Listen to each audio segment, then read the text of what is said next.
Our next speaker is Dr. Thankam Thyvalikakath. I tried working on it. Dr. Thyvalikakath is a clinical faculty. She's the associate professor at Indiana University. She's the director of Dental Informatics Core at the School of Dentistry at IU. And she's a research scientist at the Center for Biomedical Informatics at the Regenstrief Institute. She served as a principal investigator, co-investigator, or consultant on numerous NIH grants, and she has quite an impressive research portfolio. Her current research is in the National Dental Practice-Based Research Network at NIDCR, and her studies on clinical decision-making for tobacco cessation in dental practices is cutting-edge work as well. So please let me introduce Dr. Thankam.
Okay. So thank you for the nice introduction. And today I'll be talking about integrating health behavior measures into electronic health records and its impact on public health and research. And I have to admit, most of my work has been on understanding how clinicians perform their work, how the dental team perform their work, and use those results to design clinical systems. And this work is mainly based on that, where a project that was led by Health Partners Institute, Minneapolis, where they developed a tobacco cessation intervention at the point of care, where we utilized user-centered design methods so as to support clinicians' way of educating patients on tobacco cessation. So I will briefly touch upon the major health behavior factors that impact not just oral health, but also general health, and describe the process we went through in designing and implementing this tobacco cessation counseling intervention, the lessons learned, what future work we have, and how research could facilitate introducing health behavior interventions at the point of care in the future. So, as we all know, a lot of research has been done on what causes disease, not just oral disease, all diseases during the last 3 to 4 decades. And we have a very good understanding of what causes hypertension, cancers, oral diseases, dental caries, and periodontal diseases. And it all boils down to 4 or 5 behavioral risk factors, right? Smoking, alcohol, obesity, stress, and human papillomavirus infection, which is linked to certain sexual behaviors. And if we look at these risk factors, they are all modifiable, right? They are modifiable. And that's the good thing about it, good news. Smoking, if we could target smoking cessation more during patient care, we could make a change. Obesity and stress, we adopt stress reduction matters. And what is interesting is these behavior factors, they are interrelated too. If we are stressed, we eat more. We may eat more or we may eat less, right? We may take more sugars. We smoke more, and that predisposes for diabetes and other conditions. And when we look at the prevalence of these behaviors in the US, cigarette smoking, in spite of a lot of work being done in tobacco cessation during the last 2 to 3 decades, it's still at 19%. And if we look at stress, work-related stress, 30 to 40% of our population experience stress. Even I experience stress. How many of you don't experience stress? We all experience stress at some point in our work life, right? And look at obesity. It's 36% of US adults who are considered obese. And what is frightening is 18% of our children are considered obese too.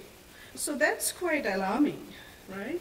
And if we look at the impact of smoking on our health, it's not just the oral cavity. It's not just increasing prevalence of periodontitis, oral cancer. It's impacting all parts of our body. Just look at this picture. I took this from CDC, and it impacts head and neck, lungs, stomach.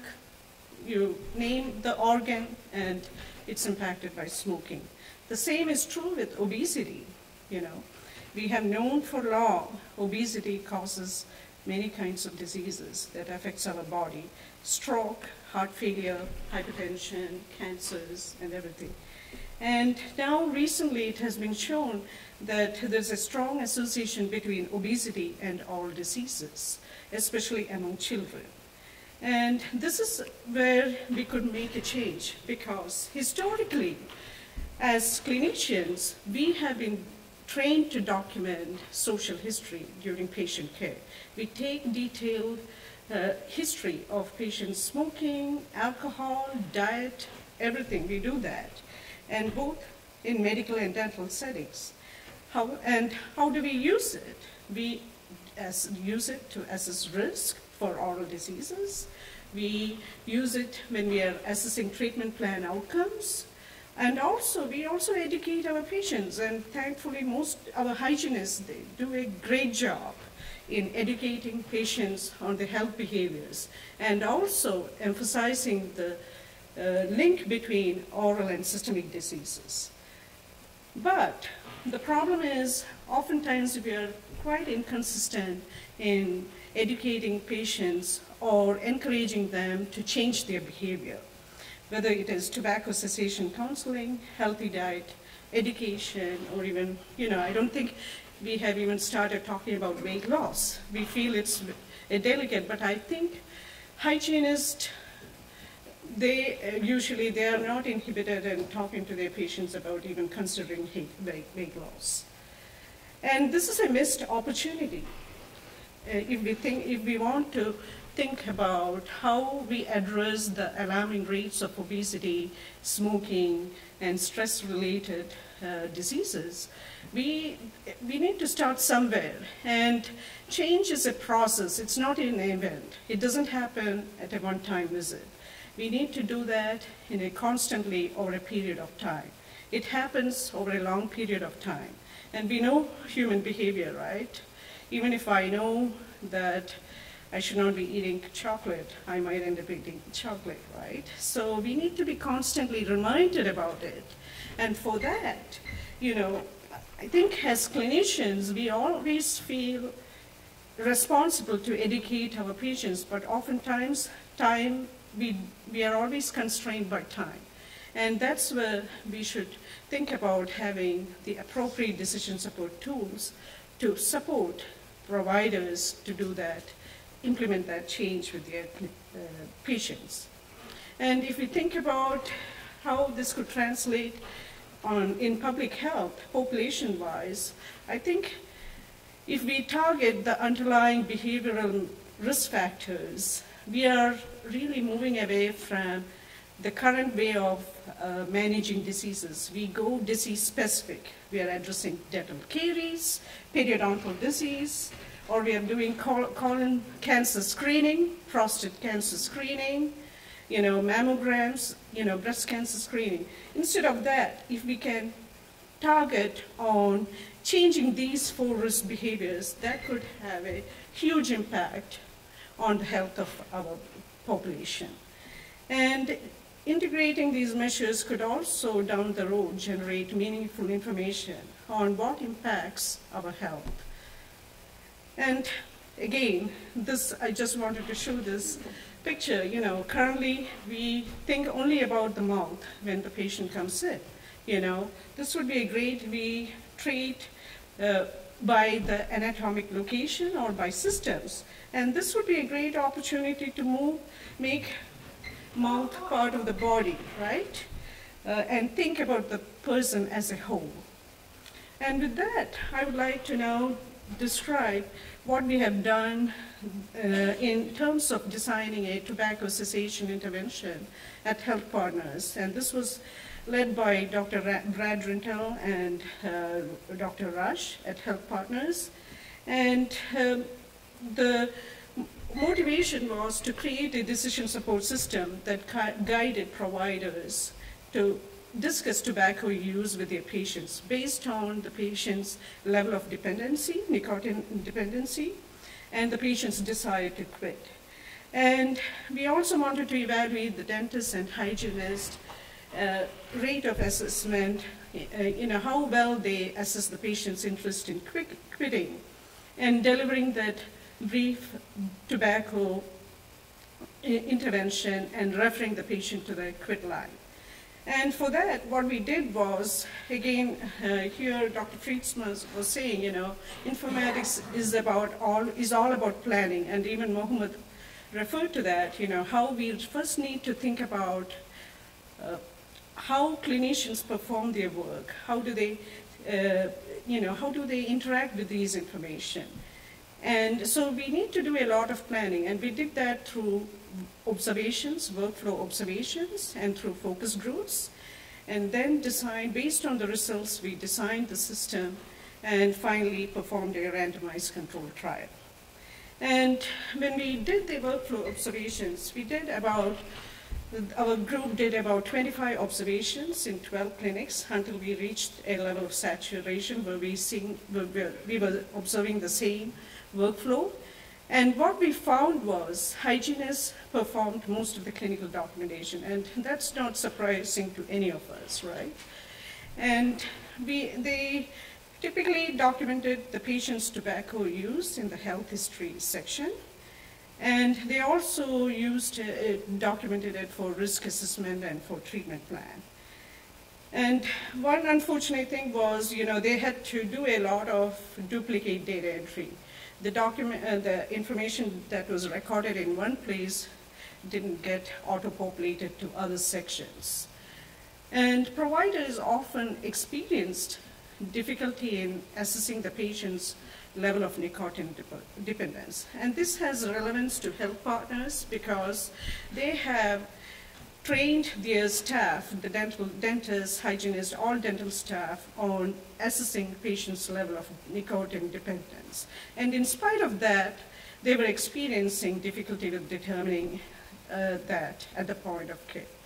And last, there was no convenient space to document what they advised to the patient in terms of tobacco cessation. And so what we concluded was, okay, clinicians, they're doing a good job of identifying patients' smoking status. And they do encourage every patient to quit. However, they could do better about taking the next step, about assessing the patient's willingness to quit, and also referring them to the quit line or providing the appropriate prescription.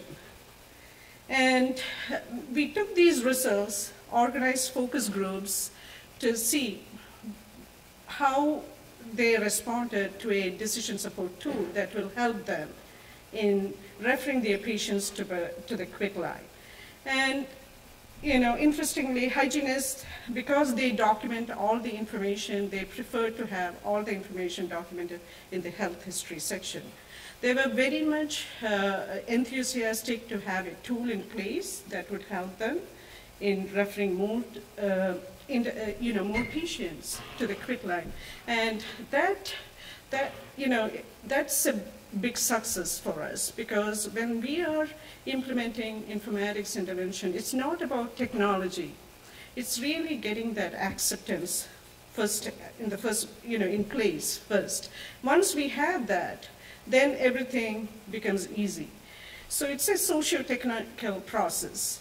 And dentists preferred that the tobacco dependence treatment should be offered towards the end of the patient encounter. And this is what we did with the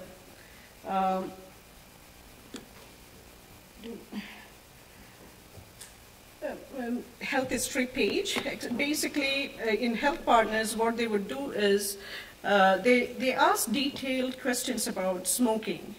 And what the difference that we did here was we included one additional question: are you interested in quitting smoking?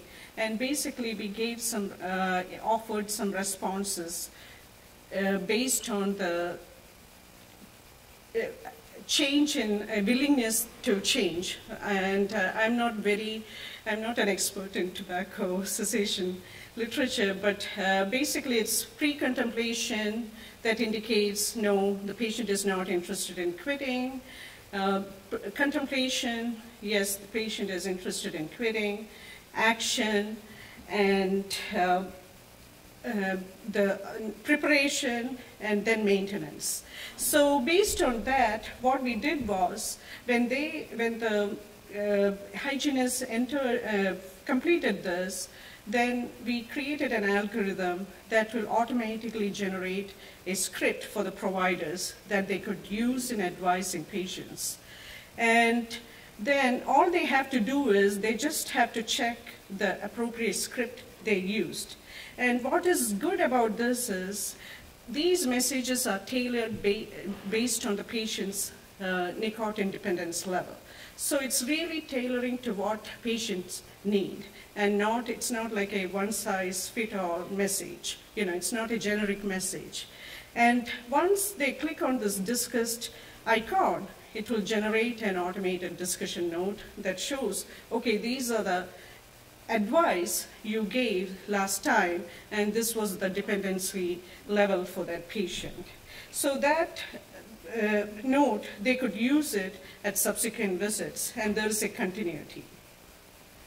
And in the randomized controlled trial, what we wanted to see is, we wanted to assess how frequently providers assess the interest in quitting among patients using this tool, and how frequently providers delivered the brief tobacco cessation intervention and referred the patients to the quit line.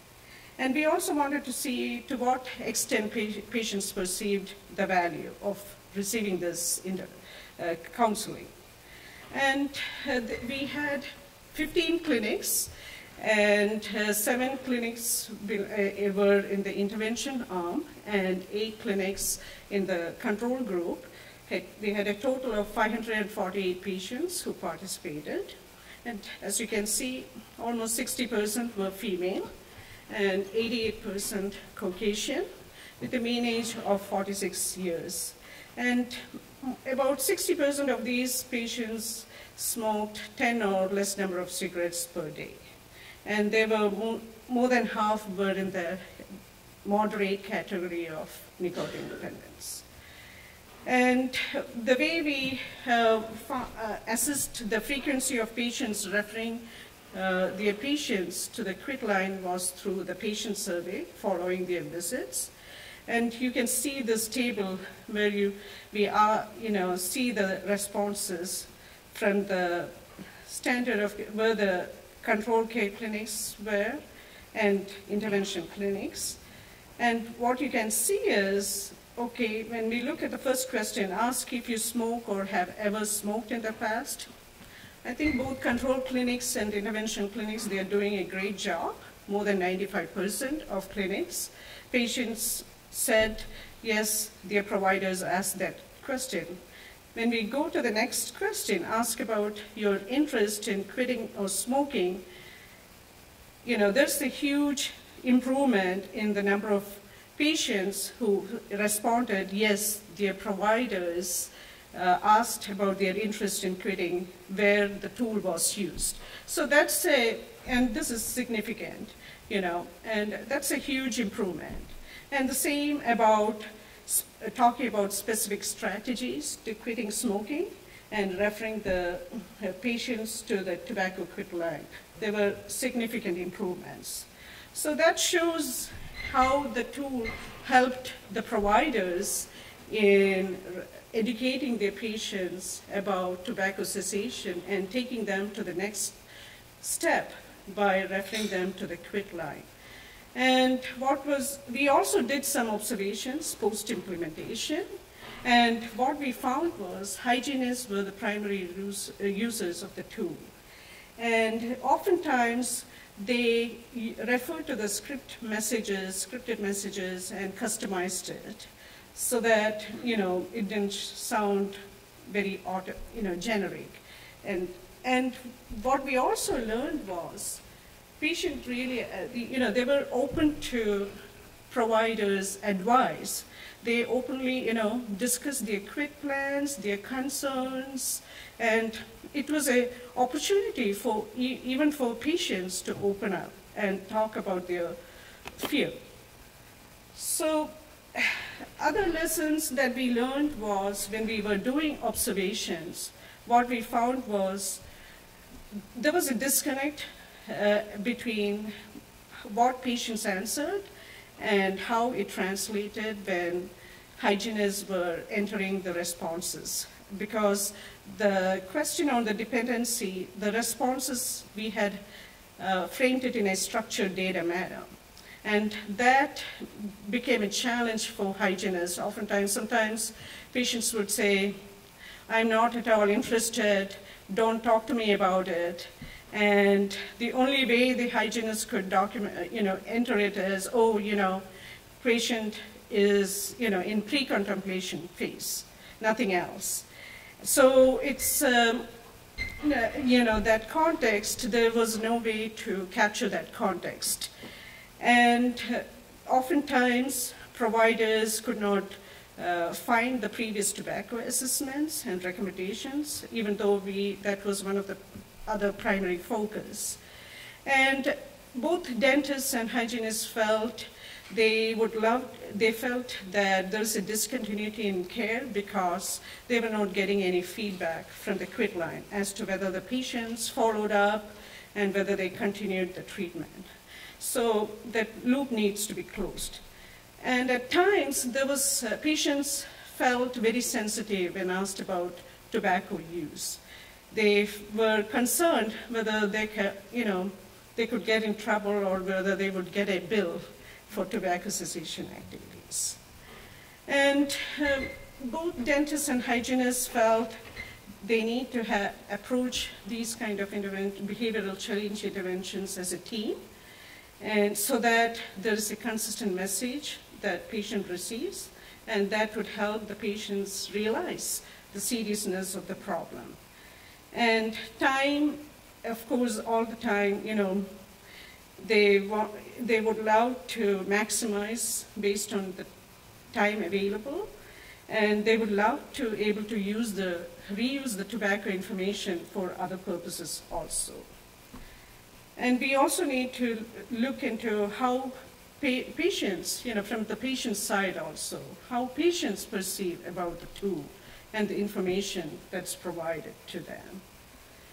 So, and I feel, I think this was a success story for us.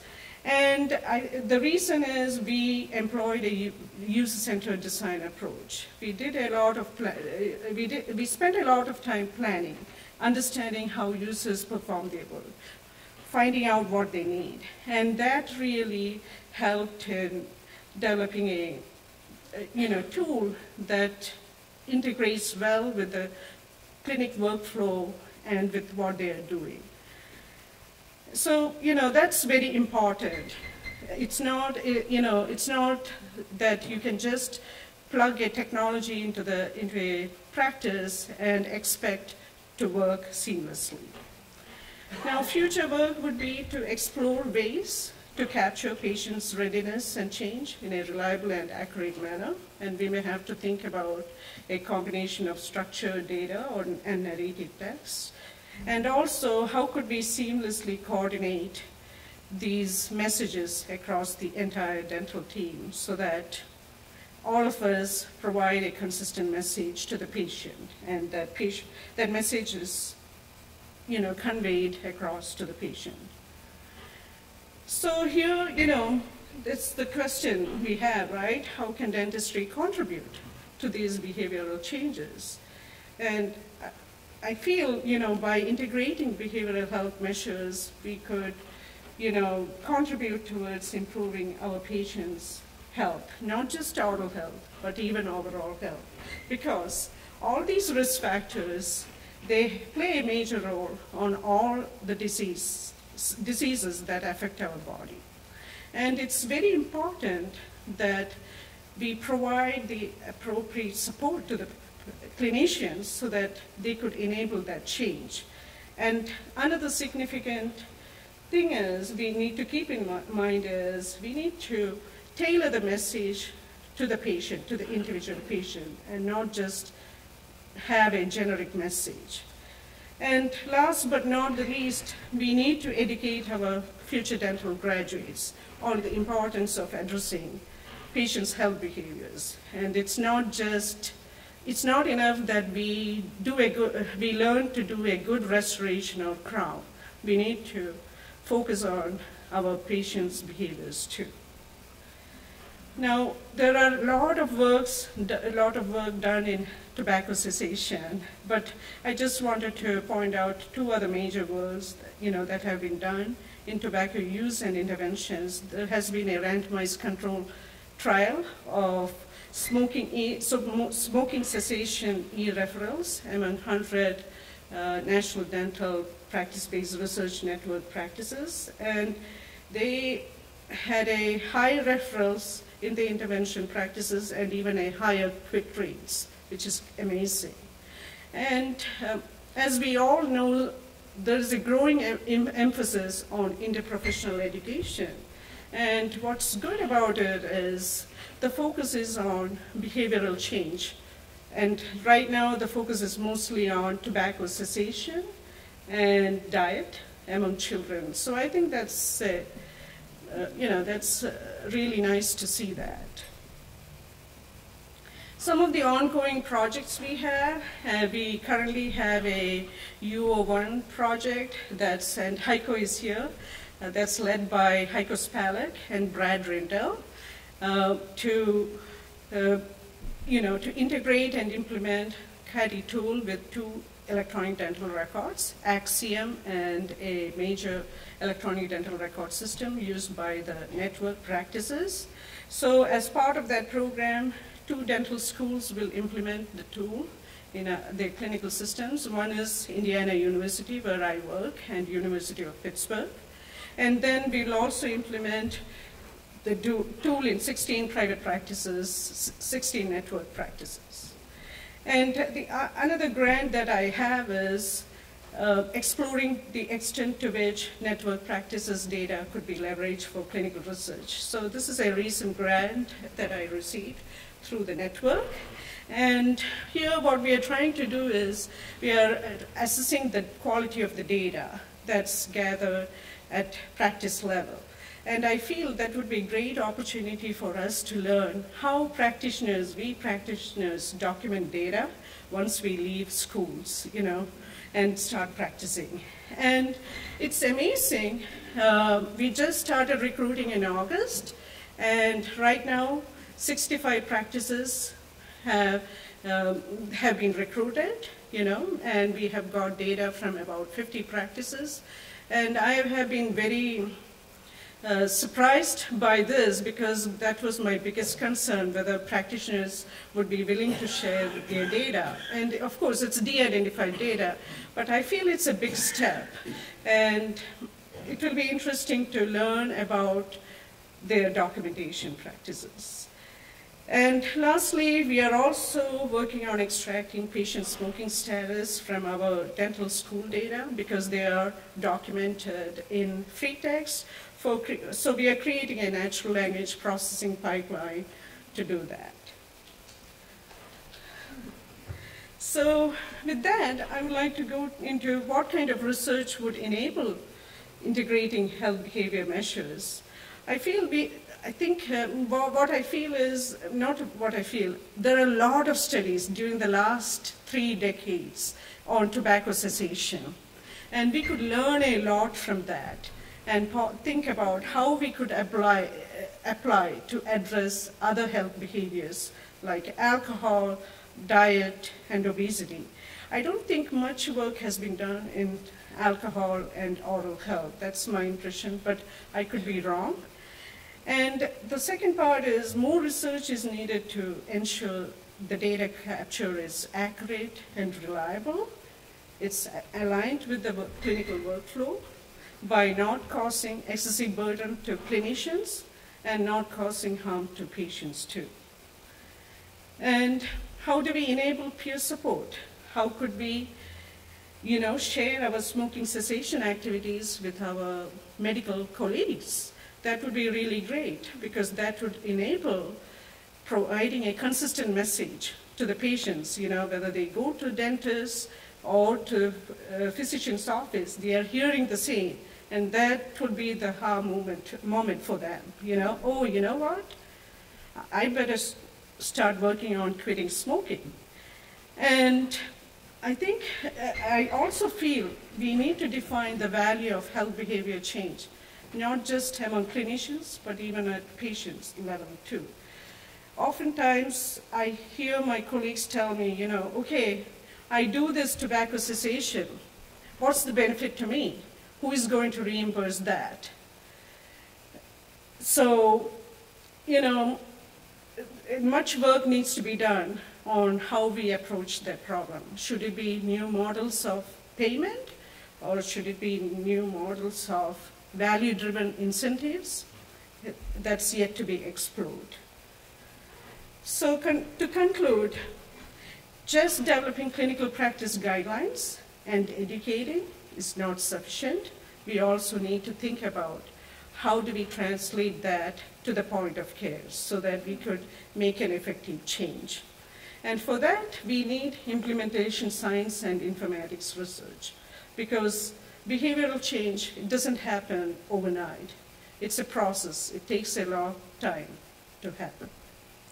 So with that, I would like to acknowledge NIDCR for all their support and funding, my colleagues, and my dean and my chair, and last, Patterson Dental and Henry Schein Practice Solutions, without whose help would not be able to get the data from the practices. Thank you very much.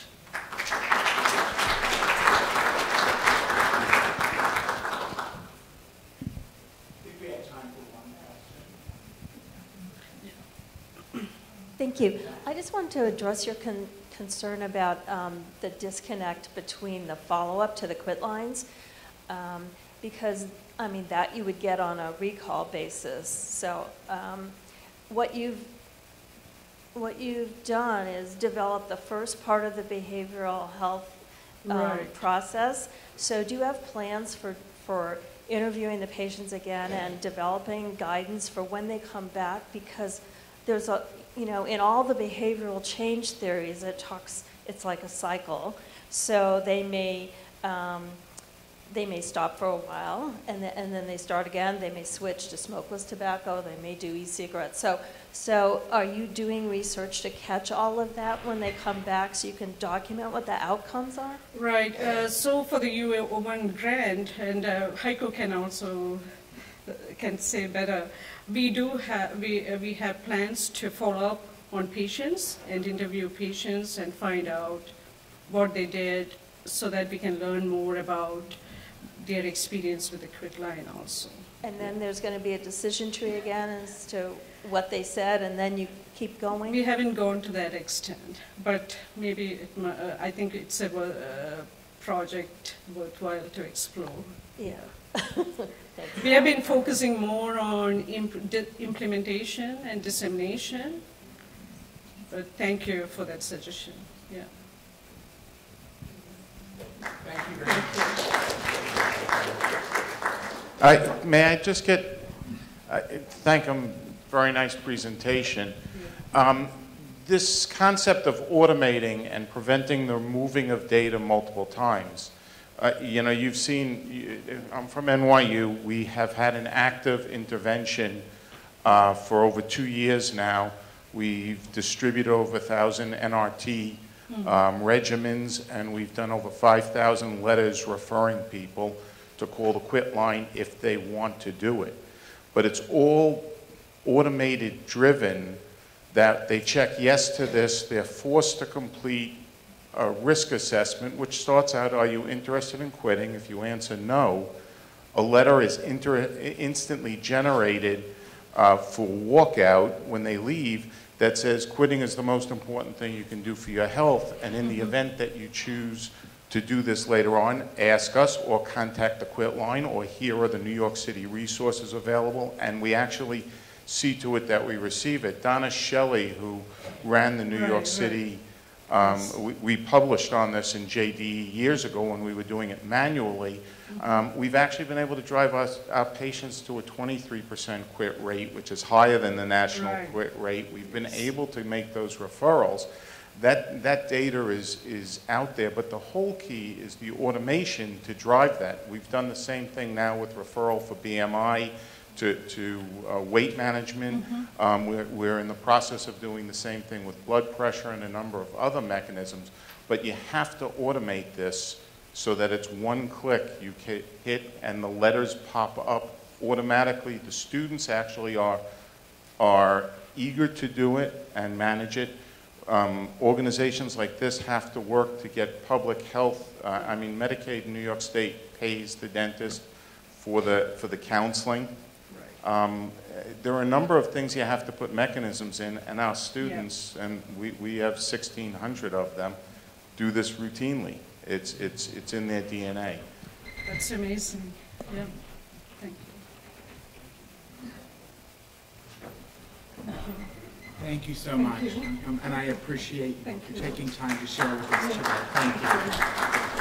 And I'm sure you'd be willing to answer questions. Sure, no problem. She'd be willing to answer questions offline. So if you That's right. I have my email address, and I think you'll be posting the presentations online. Yes.